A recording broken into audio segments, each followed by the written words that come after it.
Le procès dans l'affaire Le Procureur contre Jean-Pierre Bemba Gombo s'est poursuivi au cours de la semaine du 15 au 19 octobre 2012 avec l'audition de 2 témoins cités par l'équipe de défense de Jean-Pierre Bemba.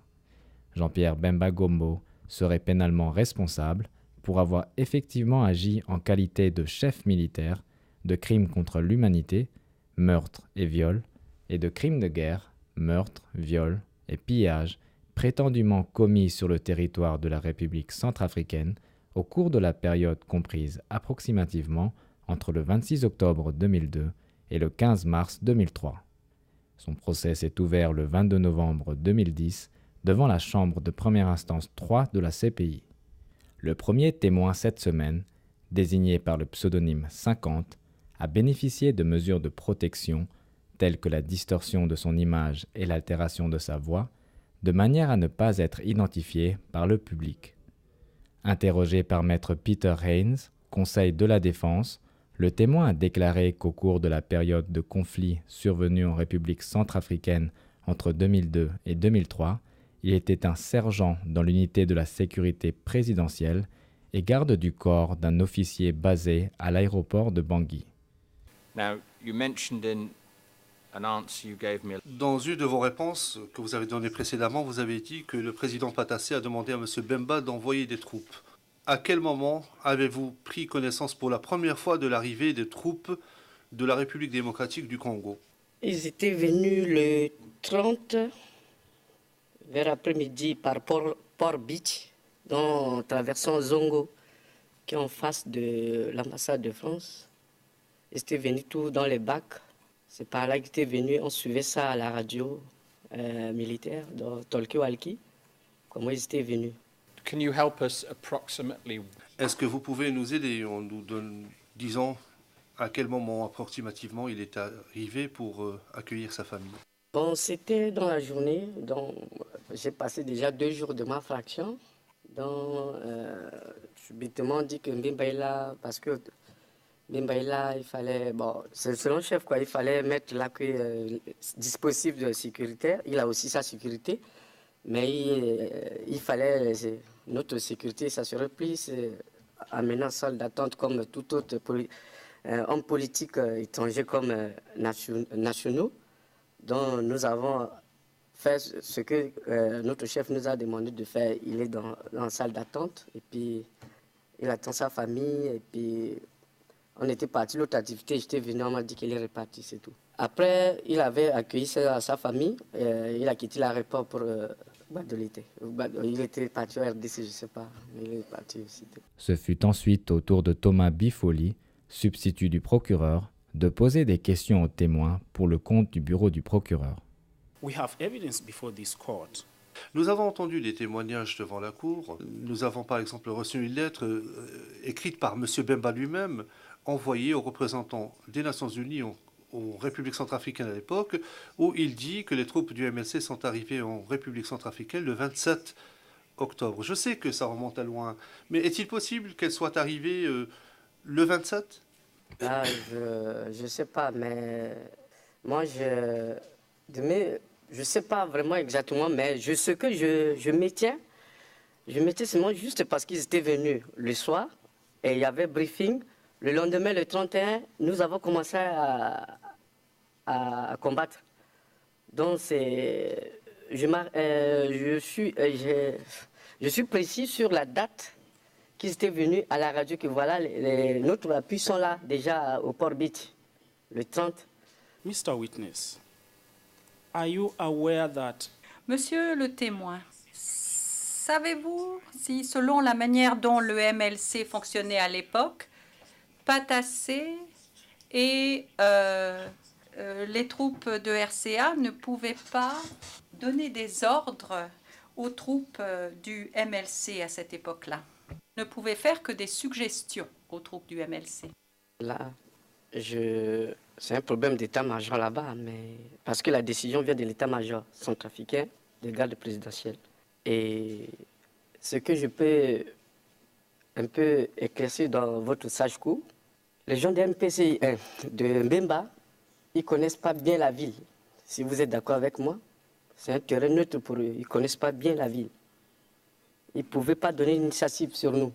Donc il fallait qu'il soit encadré par les sous-officiers, les officiers, tout centrafricains de la garde présidentielle. Donc c'est comme si ce que vous dites, vous en train de ridiculiser les officiers centrafricains, mais je dis non. Nous avons toute possibilité de donner les ordres. Donc ils ne connaissent pas d'abord la ville. Pour conduire les camions, c'est les chauffeurs centrafricains qui le conduisaient. Voilà pourquoi je suis là pour vous expliquer des choses qui étaient comme ça. Mais pour vous dire qu'ils nous commandaient, moi-même, ça me touche d'abord. Et je dis non, c'est pas bon. C'est nous qui étaient d'abord, et on devait communiquer ce qu'on devait faire dans la journée. Ils ne connaissent pas Bouérab, Fou, Goubongo, jusqu'à Pekadou. C'est nos éléments qui dirigeaient. Le second témoin à décharge, qui a déposé cette semaine, est désigné par le pseudonyme 57. Il a également bénéficié de mesures de protection et la majeure partie de son témoignage s'est déroulée en audience à huis clos partiel. Le témoin a été interrogé par maître Aimé Kilolo Moussamba, conseil principal de la défense. Comment savez-vous que le contingent du MLC était sous commandement et sous contrôle du général Bomba Yaké, Mazi et Lengbe? Comment le savez-vous?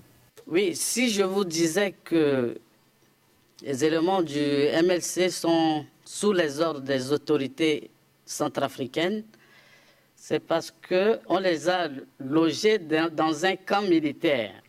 C'est le régiment de soutien. C'est pas loin du ministère de la Défense, le camp Béal.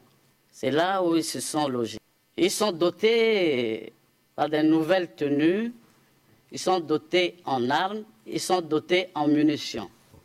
Et ils ont aussi le PGA, que le général Boumaïké s'occupait et il remettait à leurs responsables. Alors, monsieur le témoin, lorsque monsieur Jean-Pierre Bemba a dit aux soldats du MLC qui étaient à PK12 d'obéir aux autorités, de quelle autorité s'agissait-il? Ce jour-là, il y avait le général Bomaïté qui était là et il a montré. Voici le général Bomaïté, vous lui devez de respect. Il y avait aussi le colonel Thierry Lengbe à côté. Et lui aussi, il suivait très bien. Donc, M. Mbemba a donné l'ordre aux éléments de respecter les autorités compétentes, comme le général Bomaïké et le colonel Lengbe. Ce sont eux qui sont les coordonnateurs. À votre connaissance, combien de fois est-ce que M. Jean-Pierre Bemba est arrivé à Bangui? Je parle bien durant la période du conflit entre octobre 2002 et mars 2003.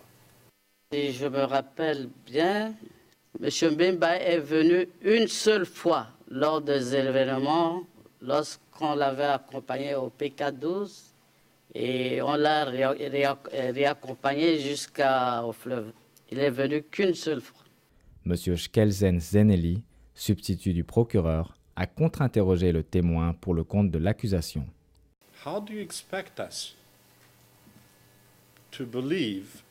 Comment pensez-vous que nous puissions croire qu'une armée complètement différente, d'environ 1500 à 2000 hommes, ait pénétré en RCA et ait été placée sous le commandement d'officiers d'une armée qui n'existait plus?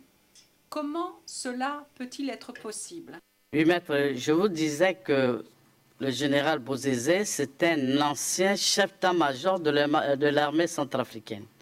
Donc, il avait commandé cette armée. Il avait des éléments qui ont confiance en lui. Et dès qu'il est rentré en rébellion, ils l'ont suivi. Même des éléments qui sont pour la protection du président Patassé l'ont rejoint. Ils sont rentrés dans la rébellion. Et il y avait je pense que je vous ai expliqué. Il y avait des éléments loyalistes qui sont au camp Béal, qui sont à la disposition du général Mazi et du colonel Lengbe. Je vous ai dit qu'il y avait un commandement des FACA. J'ai bien expliqué hier qu'il y avait le général Mazi et le colonel Lengbe. Eux, ils sont du côté FACA. Et côté sécurité, c'était le général Bomaïki.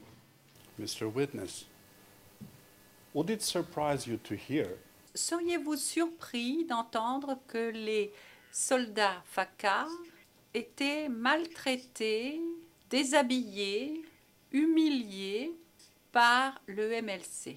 Avez-vous jamais entendu parler de ce genre d'incident? Vraiment, c'est pour la première fois que j'écoute ça. Comment les gens de MLC ont humilié les FACA? Moi, je n'ai jamais vu. Moi, ce que j'ai vu, le 15 mars 2003, les éléments libérateurs du général Bozézé faisaient agenouiller les officiers au camp Béal. Si je m'en demandais des renseignements, vous allez écouter. Ils ont traité les officiers supérieurs, les officiers subalternes comme des animaux. Heureusement que j'ai refusé d'aller au camp Béal. J'étais resté chez moi. Si j'allais là-bas, chez moi, ça devait être plus. Je ne sais pas même, ils vont me tuer. Mr. Witness, did Patassé Monsieur le témoin, Monsieur Patassé s'est-il rendu sur le terrain au cours des opérations qui ont eu lieu du 25 octobre 2002 au 15 mars 2003? Monsieur le maître, je n'ai jamais vu un président lors des événements aller sur le terrain. Je n'ai jamais vu. J'ai servi 4 présidents. J'ai servi le président David Dako, j'ai servi le président André Kolimba, j'ai servi le président Patassé et le 4e président, c'est le président François Bozézé. Moi, je n'ai jamais vu le président Patassé aller sur le terrain. Le procès de Jean-Pierre Bemba reprendra la semaine prochaine avec la déposition du 9e témoin à décharge, désigné par le pseudonyme 64.